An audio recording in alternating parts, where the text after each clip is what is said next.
Bonjour à tous, j'ai entamé un nouveau chapitre qui a trait à tout ce qui est étude de fonction, donc de l'analyse et puis du repérage, l'utilisation des repères. Donc je suis dans le plan et puis bien entendu je partirai dans l'espace après, mais ça ce sera un autre chapitre. J'ai des élèves qui sont complètement perdus avec cette nouvelle calculatrice parce qu'elle est complètement différente des anciennes qui avaient été produites jusqu'à présent. Et les élèves sont perdus. Donc, j'aimerais que vous fassiez attention au fait que vous avez certaines commandes qui sont très importantes. C'est accueil, c'est config, c'est OK, c'est catalogue et c'est outils. Alors, OK ou execute, ça va être la même chose. Après, ce que vous allez devoir faire, c'est penser à lorsque vous avez appuyé sur accueil et donc que vous allez choisir dans un menu par exemple tout ce qui est lié au calcul, donc soit j'appuie sur OK, vous allez avoir deux touches importantes dans chacun de ces choix, c'est catalogue, d'accord, donc ici j'ai analyse de fonction, mais je peux réaliser des calculs de probabilité ou du calcul numérique, d'accord, et je peux m'enfoncer à chaque fois et donc rechercher dans les calculs le plus grand commun diviseur, le plus petit commun multiple. Attention, vous avez même des listes qui sont plus allongées que ce que peut vous proposer l'écran. Vous revenez en arrière par cette flèche. Et puis, donc là, j'ai choisi l'accueil du calcul. J'ai des outils. Et dans les outils, je peux annuler, je peux simplifier. Donc la simplification, est-ce que je la veux automatique ou manuelle? D'accord. Et donc, c'est des réglages que vous allez faire. Et moi, vis-à-vis des fonctions, ce qui va m'intéresser, donc je reviens en arrière, ce qui va m'intéresser, c'est de rentrer dans le tableau des fonctions.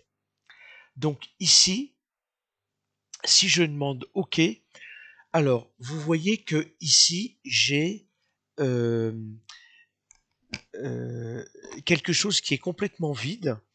Donc vous avez possibilité de définir une fonction comme ça, ou bien par les outils. Donc par la touche fonction, si je demande f de x, OK. Non, c'est pas ici, désolé. C'est par en dessous, donc fonction. Je vais enlever non pas. Alors, c'est vide, c'est tout à fait normal. Donc, il faut que je reparte dans outils et que je définisse f de x et g de x. Donc, soit par là,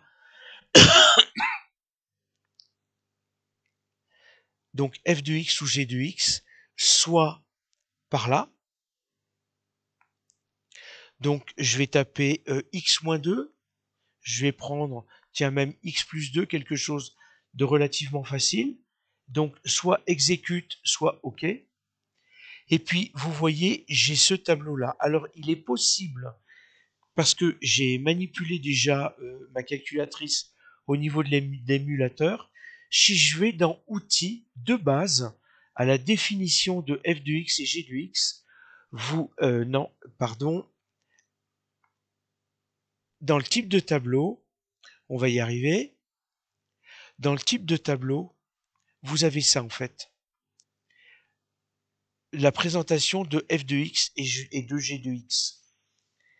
Et donc, si vous demandez maintenant à définir un tableau, vous voyez que vous avez, en choisissant des valeurs de x, les images pour f de x et les images pour g de x.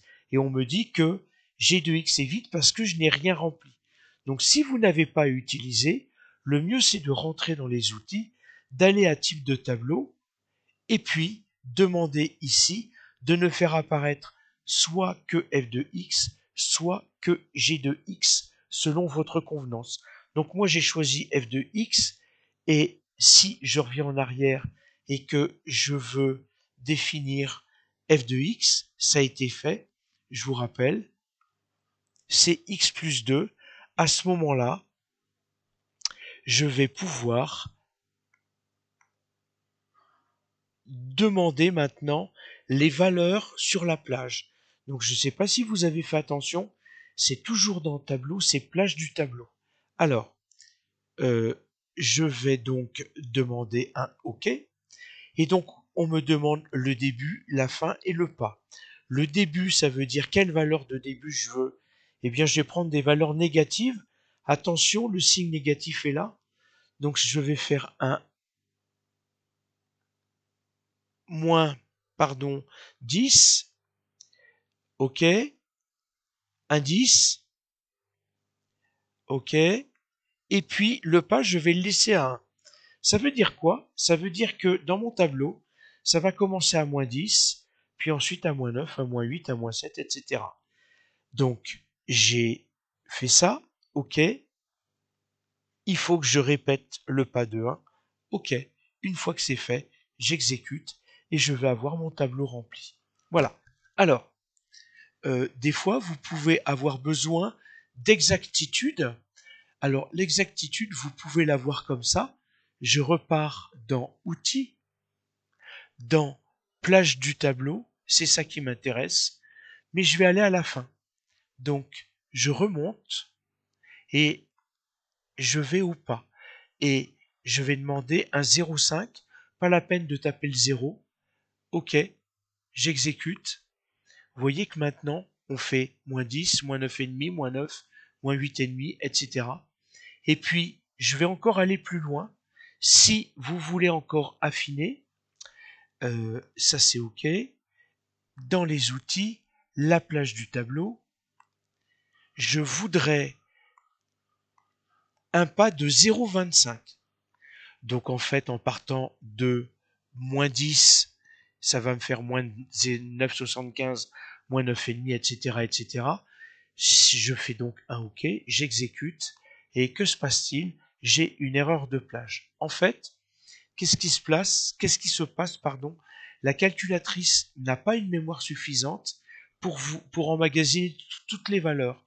Donc là, ce que vous devez faire, donc vous demandez un OK, et vous allez demander un moins 10 si c'est ça qui vous intéresse, jusqu'à 0, par exemple. Vous dites OK. Déplacez-vous par les flèches si vous voulez rien changer, et ensuite OK. Et vous voyez que là, ça vous est donné. Donc ensuite, il faut que vous partagiez l'autre tableau de 0 jusqu'à 10 si vous voulez toutes ces valeurs-là. Donc ça, c'est la première des choses dont je voulais vous montrer, dont je voulais vous parler. Vous avez tendance à oublier et le catalogue et les outils. Donc là, je reviens en fait à outils, à plage du tableau, et puis je vais repartir à indice que je valide, mais avec un pas de 1 que je valide aussi. Mais vous avez vu, vous pouvez changer. Si vous avez une erreur de tableau, c'est que la mémoire n'est pas suffisante.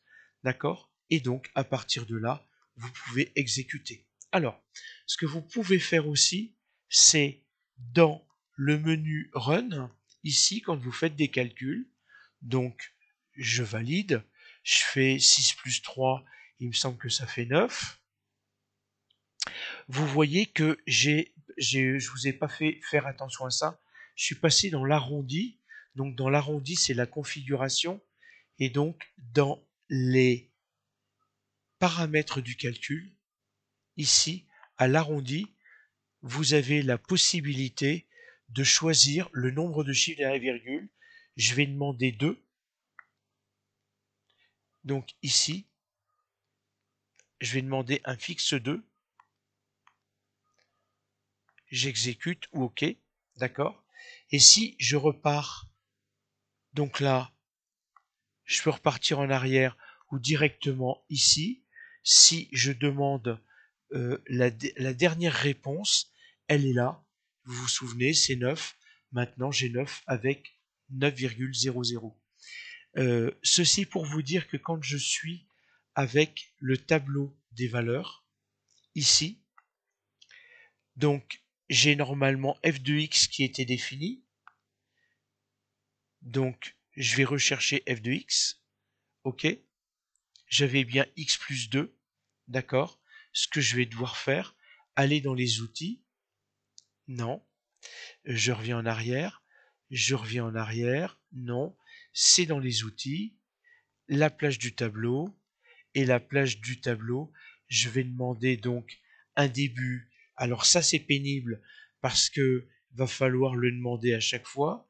Donc de moins 10 à 10 avec un pas de 1 qu'il faut retaper, ou éventuellement vous demandez avec les flèches, et quand j'exécute, j'ai mes valeurs qui arrivent. Vous avez les valeurs arrondies, vous avez les valeurs avec votre exigence de 2 chiffres derrière la virgule à l'endroit en bas du tableau. Voilà, je voulais vous montrer ça euh, en espérant que ça va mieux se passer pour vous dans l'utilisation de la calculatrice. À chaque fois que vous, je vous rappelle, à chaque fois que vous rentrez dans dans un euh, dans un élément du menu, pensez à aller voir soit le catalogue. Alors je sais même plus ce qu'il y a là-dedans.